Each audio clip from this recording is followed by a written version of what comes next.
What is up, everybody? It is Alex from Heavy New York calling from the Alto again, and this time we are here with Katerina Nicole. Thank you so much for coming on the show today. It's great to have you here. Thanks so much for having me. Yeah, it's an honor to be able to talk with you. The new EP that's coming out this Friday, Serene and Violent Oceans, absolutely beautiful. Being that this is an EP, for a lot of people who maybe just be discovering you on this EP, is this a good representation of the musical direction that you plan to go into when we hear tracks such as Emotionally or Catch Your Breath, or is there a lot more experimentation to be discovered in the future? I really feel like I found my space in the dark pop metal world. I'm very happy with the project that we created here, and I feel like it's right where I'm meant to be. Was there like a preconceived vision? Was this always the sort of vision you had in mind when making music, or did it just kind of turn out that way? I believe it just turned out that way because we just kept getting heavier and darker. And my producer at the time of creating this EP, he was like, "Is this too heavy?" You know, he's experimenting with like drop G, drop F, and I'm like, "No, this is great. Like, this sounds amazing." So I really felt like the yin and the yang of like my pop vocals just fit so nicely over this heavy music. Because there's a lot of times where I would interview an artist, and they're maybe like putting out their fourth or fifth album, and they say, "Yeah, this is the music that we've always wanted to make." I'm like, but when you put out your first record, did you really know that was like, we can never predict the future in a way? It's funny on how it sort of turned out that way. Were you intending to work in a completely different genre before taking the heavier direction? This is a great question because I believe there was so much self-discovery that happened with this EP. And prior to that, in the deep house world for myself, I really love it, but I wasn't using my vocals or my lyrics to the full potential. So you can hear it in my last couple of deep house tracks that I'm getting sadder. My lyrics are becoming darker, and nobody wants a downer in the EDM world. So, I just felt like, okay, I really need to put these powerful vocals to work. Yeah. Well, I mean, I've seen plenty of depressing EDM music, so believe me, it can be done. But I know it's like cliche to ask, what are your inspirations?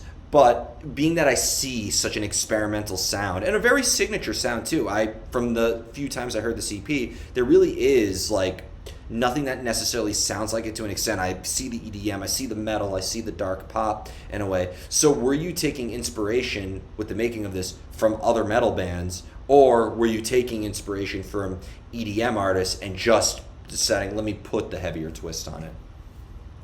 No, there really was no inspiration from EDM artists going into this. It was more so getting back to my roots of what I really enjoyed listening to in high school, what I continued to listen to throughout my adulthood as well. Like, I really found that I was listening to more Spirit Box as of late because of Courtney and what she was doing with her vocals. And, it takes some time to go down each artist's rabbit hole and see where they come from and see how much work and years they have behind them. And so there's so much admiration for those artists, that have been in the scene for this long. I really had a lot of Rise Against from my alternative roots, really heavy Lamb of God. Avril Lavigne was my first love as a fellow Canadian as a kid. There's a lot of artists in the alternative that kind of help shape me. You might hear a little bit of Evanescence vibe going on, and I believe that's the ethereal, dark, ghostly vibe that I kind of have. But yeah, I agree with you. I feel like I do have this signature sound that doesn't sound like too many other artists or any other artists that I can think of, Well, which I really like.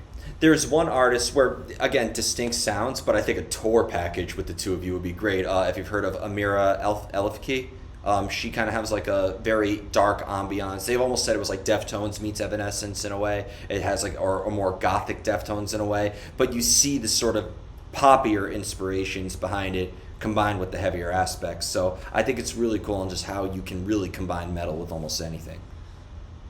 Absolutely. And you know what? Deftones was a big influence, especially for my producer. It's one of his favorite artists. And, I really had to learn how to channel the type of vocals that Chino does, the very wispy, breathy um, vocals, and then getting back into the punchiness.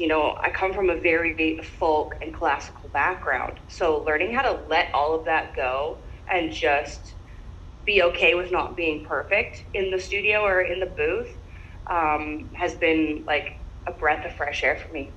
Well, having the sort of classical background, I've interviewed a lot of artists who do have that classical background. I've always said it's good to have that because, it's more tools at your disposal and to kind of know the ins and outs and all that. But in the end, this is rock and roll that we're dealing with. So do you find yourself having to really almost kind of unlearn or relearn everything that you were doing before? Or is there part of that classical background that is just, you almost can't get rid of it? It's going to almost kind of show through the surface one way or another. Yeah, we're in the studio now working on more tracks, and again, my producer would be like, you gotta just like have some more zhuzh, and it's there, it's inside me, so it's just not thinking too hard about hitting those notes exactly, or so punctual or so pronounced. It's definitely an unlearning process. Um, and also it's one thing to have a great signature voice, but there's two things. You have to focus on your vocal range and the techniques, but then there's also lyrics that you have to involve as well. So I kind of have a couple questions with regards to lyrics. One, do you need the music before you can even think of any lyrical ideas? Or does maybe a lyrical idea, would you present it to your producer and maybe that could help maybe dictate the sound of the music that we're hearing? Yeah, I always go into the studio with an idea or a theme or certain words that have really stuck with me.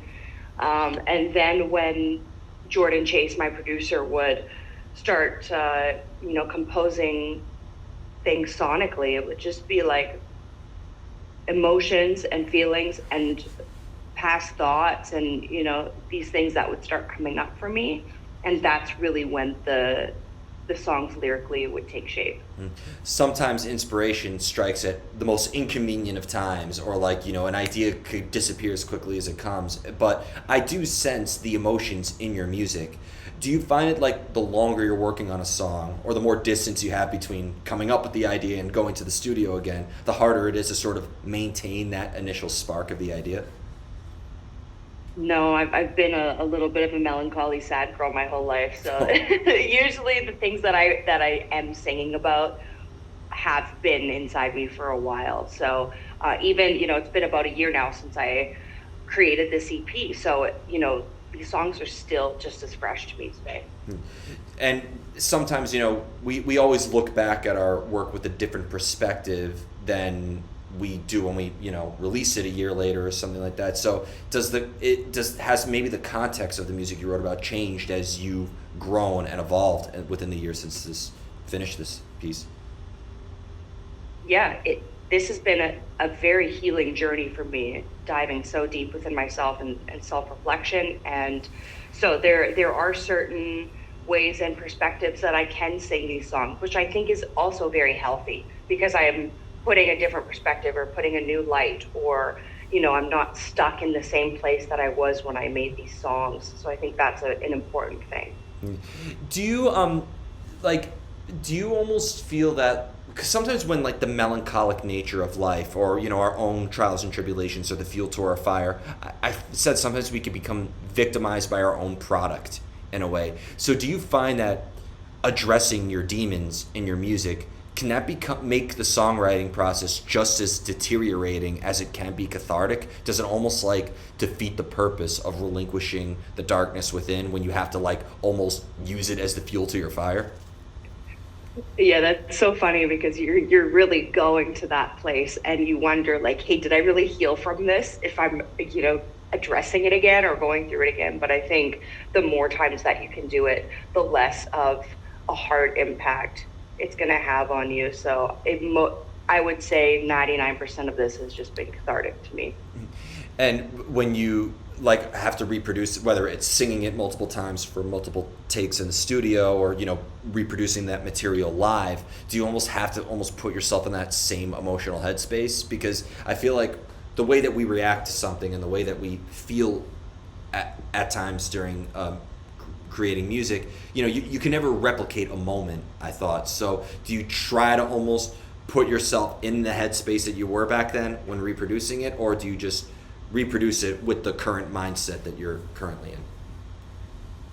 I do try to bring myself back to that place. I want to give these songs the full power and the intention that I had when I made them. We're preparing right now to do a show for the EP release, and each rehearsal, I'm bringing myself back to that place. Do you want the listener to maybe sort of see things from your point of view? Maybe like put not just put the music in their ears, but maybe put themselves in your shoes in a way? Or do you want maybe a listener to have their own sort of interpretation behind it? That's a really good question. I've always been the person that felt very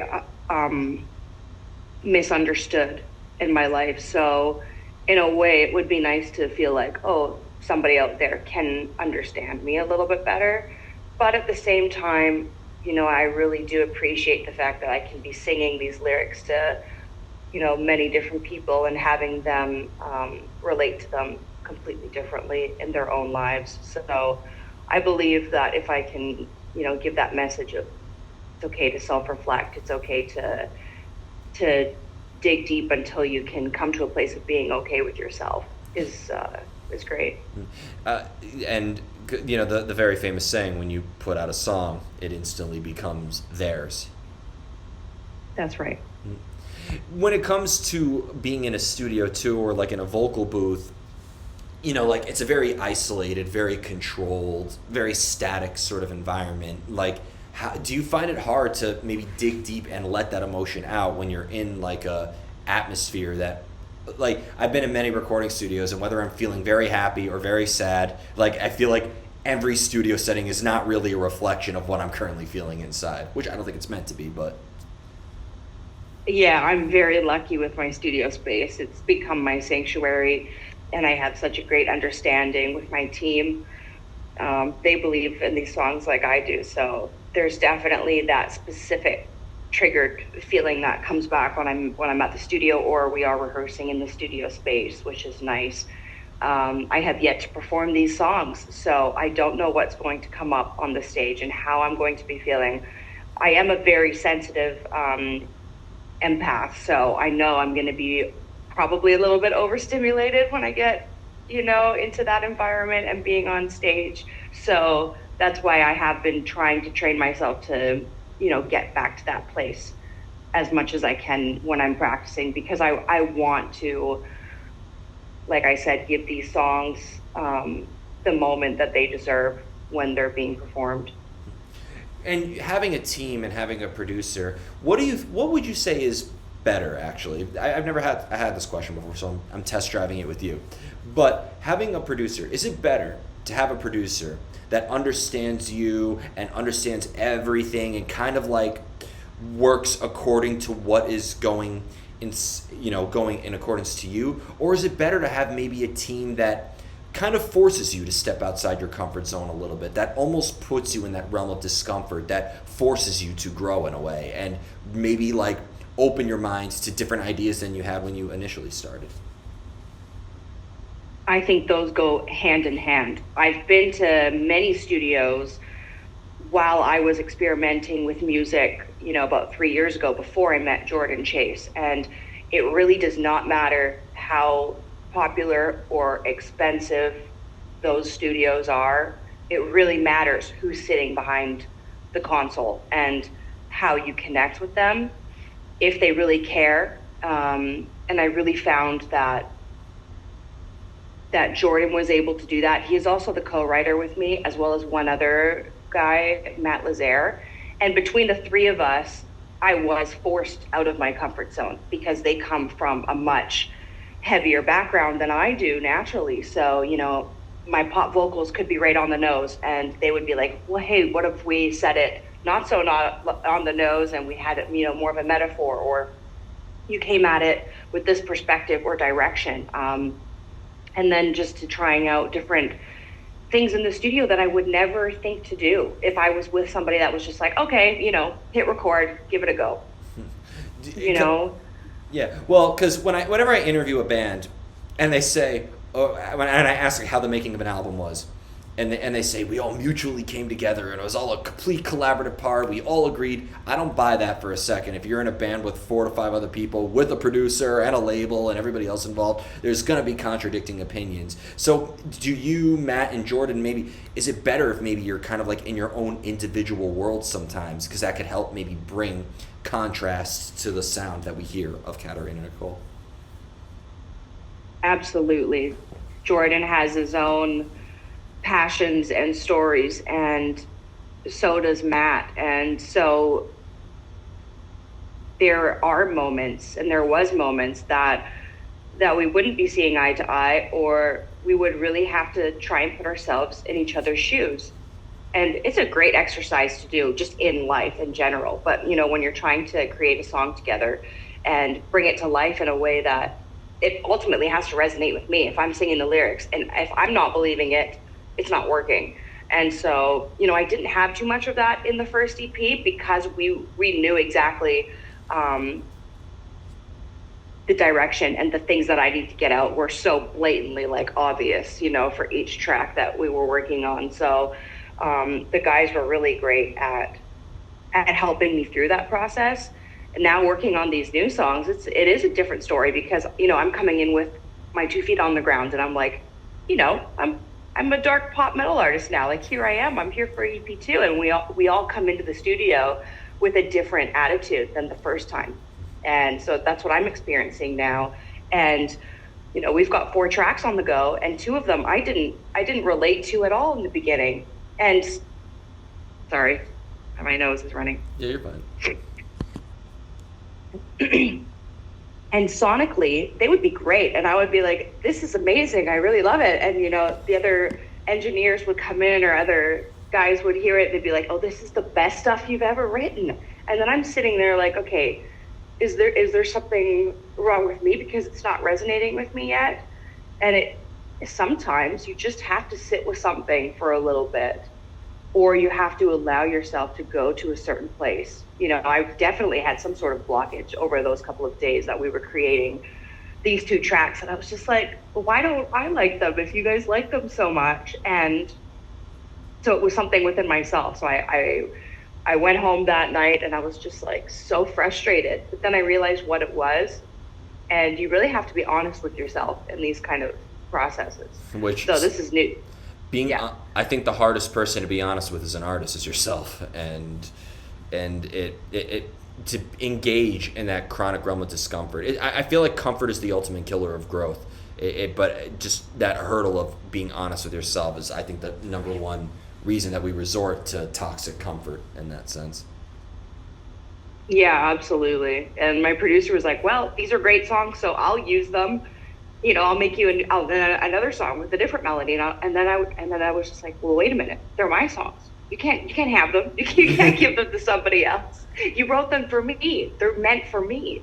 So, I had to like hit that switch of like, okay, let me think about these lyrics that we wrote and this melody in a different way. And then, things started to mold and they started to click. So, and that was hard for me to really feel that discomfort, because you're wondering as an artist, how come it's not flowing? But things don't just flow all the time. No. And you let me perfectly into the next question, because speaking of flowing, inspiration, the river of inspiration, do you believe inspiration is something you could go seek out? Can you go and look for inspiration, or do you just have to let it strike you?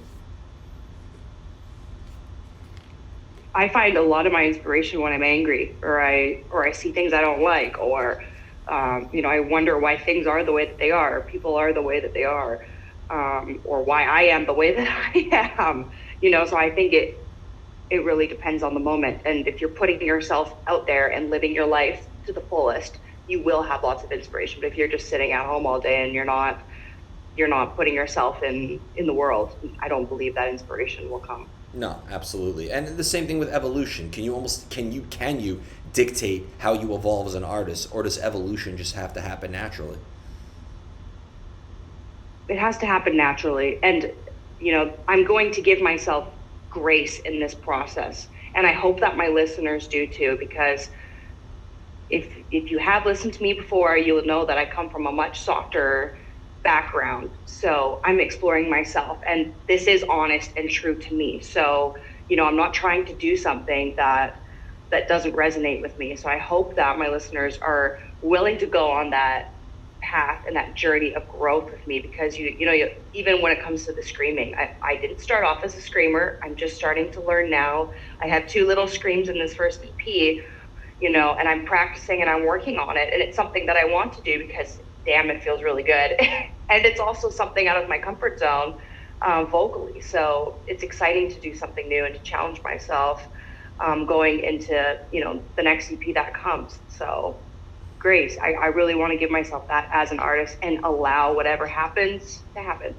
I think what you are currently doing right now is working for you, so I definitely recommend sticking with that. And the final question I wanted to ask you is kind of like going into the topic of pop and metal together, because it almost seems like that it is, I don't want to say a trend because that almost sounds like a negative thing, but with the rise of Poppy and Sleep Token, Spirit Box, Bad Omens, you see the direction that metal has taken, and it almost seems like that the future of this genre is just it being genreless, right? Like it seems like that a lot of pop fans are getting into metal, but also a lot of metalheads are really broadening their horizons and are showing more of appreciation for stuff outside of it as well.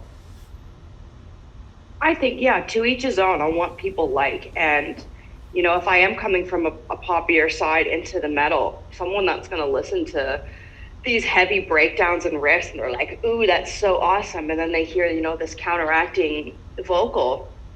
I think that's so cool to have the yin and the yang. I like the sweet and the sour myself. I think it's different, but it's also being catchy, having things that could turn out more mainstream. And I believe that a lot of these artists in our scene and genres, they deserve to be more mainstream because they deserve to be heard. And people that are not hearing us or hearing people in this genre, it's because they're not so mainstream yet, because the algorithms and the committee on the Grammys is like, no, you're not worthy enough to be on the main televised screen.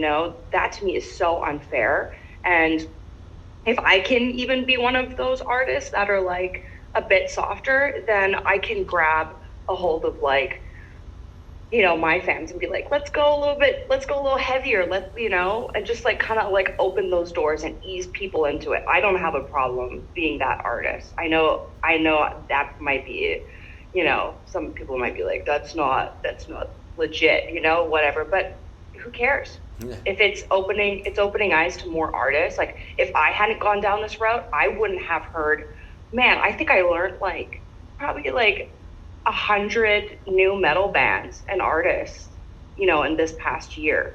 So I'd imagine that the people you're speaking to promote this are like of a different breed of promoters as well, in the sense, right?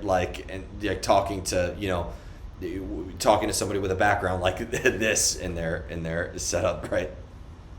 Absolutely. And that's so cool. I love it. And I hope that people are open to it too, because I'm doing what I'm doing too for the betterment of myself as an artist, but also for all of us in this space as an alternative. Yeah. And mainstream is so subjective now, at the point okay, what's the idea of a mainstream rock band? Stained? Okay, well, I could tell you that I know plenty of people who would look at Stained like they're devil music. Like the second that they hear one of Aaron's screams, they'll instantly panic. People would look at Linkin Park like it's freaking evil satanic music. So I think the whole idea of mainstream is very subjective. I think that's just what you define.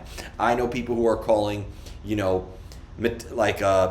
Slayer mainstream just because it's like a household name in metal. So yeah, I think it's more like to be popular. That's how I almost look at mainstream. To be popular, to be heard, to have that opportunity to be heard. So I want to look at mainstream in a positive way, where like I think so many artists are so deserving of getting into that space. Yeah, but there's plenty of pop artists who nobody knows that are very underground or mainstream, but or like underground. But if I would show them to somebody, they go, "Oh, that sounds very mainstream," and so it almost seems Yeah, like fair. so like it almost seems like it's just a way to describe a sound of a genre. Yeah, what's super catchy? Yeah, Yeah. So yeah. for sure.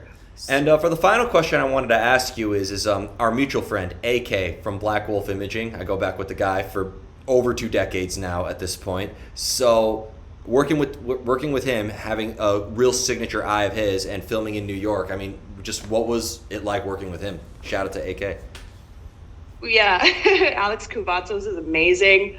I'm very lucky to have been able to connect with him. And I come from British Columbia, Canada. So I flew across the country with my art director, Kevin Moore, and we filmed my music video for What I Know Now. And he worked with Tom Flynn on this project as the director.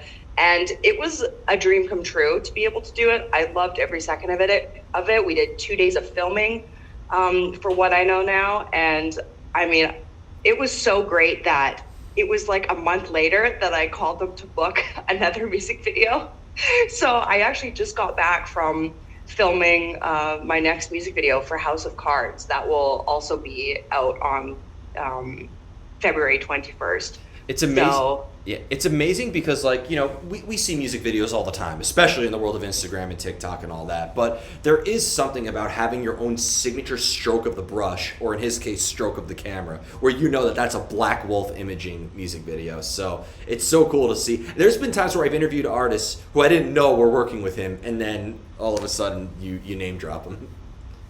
I know, it's not great. And, it was my first music video, but I already knew just by how they work together, how amazing they are and how quick and precise, and their communication skills and their vision. And, it's so funny going on a set and you're like, okay, wait, but how is all of this going to look good? And as soon as that camera starts rolling and you see what they see, you're just like, oh my God, like, hell yeah. He shot a few music videos on my rooftop a few times. So, again, shout out to AK. I'm really happy to see so many artists just killing it with him. Oh, that's awesome. Yeah. So before we go, I want to thank you so much for your time today, and thank you for showing us your music and giving us your art. Is there just anything else with the release of this new EP that you would like to promote, if you're allowed to talk about it this very moment, of course? Yeah, absolutely. I am looking for more bandmates to go on tour with. I want to start booking gigs for this upcoming season. I've got CDs and vinyl on my website, KaterinaNicoleMusic.com. I'm looking to build up my team. So, as an independent artist, it's important for me to grow in that way. So if you're listening to this and you want to connect, I'm available on socials. I have my email linked in everything. So I'm here. Hell yeah. Well, thank you so much. Everybody, we are here with Katerina Nicole. This is Alex from Heaven, New York, and we will see you next time.